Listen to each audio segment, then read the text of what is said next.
लोकसभा निवडणुकीच्या वेळी विरोधकांनी निगेटिव्ह नॅरेटिव्ह सेट केला, मात्र आता लोकांना कळून चुकले आहे. काही विशिष्ट धर्माच्या लोकांनी देखील आमच्या विरोधात मतदान केलं, मात्र त्यांना देखील आता कळून चुकले आहे. मधल्या 4 महिन्यात त्यांचं पितळ उघडं पडलं आहे. जनता अशी चूक परत कधीही करणार नाही. सरकार हे सर्वसामान्य गरिबाचं आहे. महिलांसाठी इतक्या योजना या सरकारने आणलेल्या आहेत, मात्र सर्वेची आम्ही काळजी करत नाही. आमच्या ज्या त्रुटी राहिलेल्या आहेत त्यावर आम्ही नक्कीच मात करू.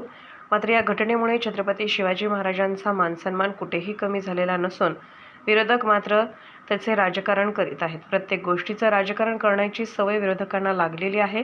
माजी मंत्री सुनील केदार यांचा एक कार्यकर्ता आज लाडकी बहीण योजनेविरोधात कोर्टात गेलेला आहे. ट्रिपल तलाक विरोधी कायदा आम्ही आणला, त्यालाही काँग्रेसने विरोध केला. काँग्रेस हा महिला विरोधी पक्ष आहे आणि म्हणूनच त्यांनी लाडकी बहीण योजनेच्या विरोधात याचिका दाखल केली आहे. काँग्रेसचे महिला विरोधी आहेत, मात्र मागच्या दाराने ते त्यांच्या महिलांचे लाडकी बहीण योजनेचे फॉर्म भरून घेत आहेत. एकीकडे योजनेला विरोध करायचा आणि दुसरीकडे महिलांचे फॉर्म भरून घ्यायचे, त्याचा आम्ही निषेध करतो. या सर्वेमध्ये महाविकास आघाडीला जवळपास 175 ते 180 जागा दिलेल्या आहेत आणि दुसरीकडे महायुतीला मात्र 106 जागेपर्यंत त्या सर्वेत म्हणजे नमूद करण्यात आले. याकडे आपण कसं बघतो? बघा, लोकसभेच्या वेळेला यांनी ते फॉल्स नरेटिव्ह सगळं केलं की यांचे इतके सगळे खासदार निवडून आले तर हे संविधान बदलतील. वारंवार संविधानाचं पुस्तक हातात घेऊन बसतात. पार्लमेंटमध्ये देखील तेच गोंधळ घालायचा प्रयत्न करतात आहे. परंतु आता लोकांना समजलंय की लोकांची दिशाभूल केली, लोकांनी भरभरून मतदान केलं. काही ठराविक जातीच्या पण लोकांनी, धर्माच्या लोकांनी पण मतदान केलं, कारण त्यांची दिशाभूल केली. आता अनेक लोक हे आतल्या मधल्या 4 महिन्यामध्ये त्यांचं पितळ उघडं पडलेलं आहे आणि जनता अशी चूक परत कधी करणार नाही. कारण हे सरकार जे आहे ते जनसामान्यांचं आहे, सर्वसामान्यांचं आहे, गरिबांचं आहे. महिलांसाठी इतक्या योजना या सरकारने आणल्या आणि या सर्व मुख्यमंत्री हे खूप इनिशिएटिव्ह घेतात आहे त्याच्यामध्ये.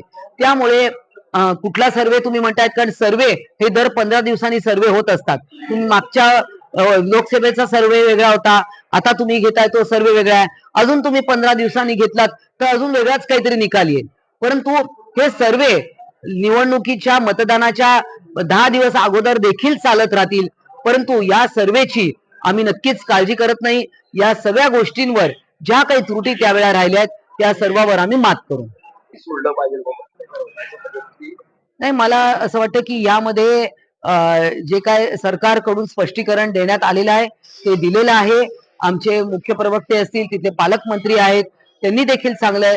आणि याच्यामध्ये ज्या काही त्रुटी राहिल्या असतील, घडलेली घटना जी आहे ती अत्यंत वाईट आहे.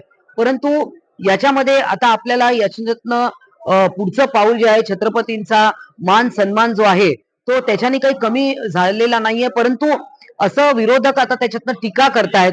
अर्थात ती वाईटच गोष्ट आहे, परंतु त्याचं राजकारण कोणी करू नये. प्रत्येक गोष्टीचं राजकारण करण्याची ही सवय विरोधकांना लागलेली आहे. आता तुम्ही आजच पहा ना, सुनील केदार जे आमदार राहिलेले आहेत, मंत्री राहिलेले आहेत, त्यांचा एक कार्यकर्ता आहे, तो आज कोर्टात गेलेला आहे लाडकी बहीण योजनेच्या विरुद्ध.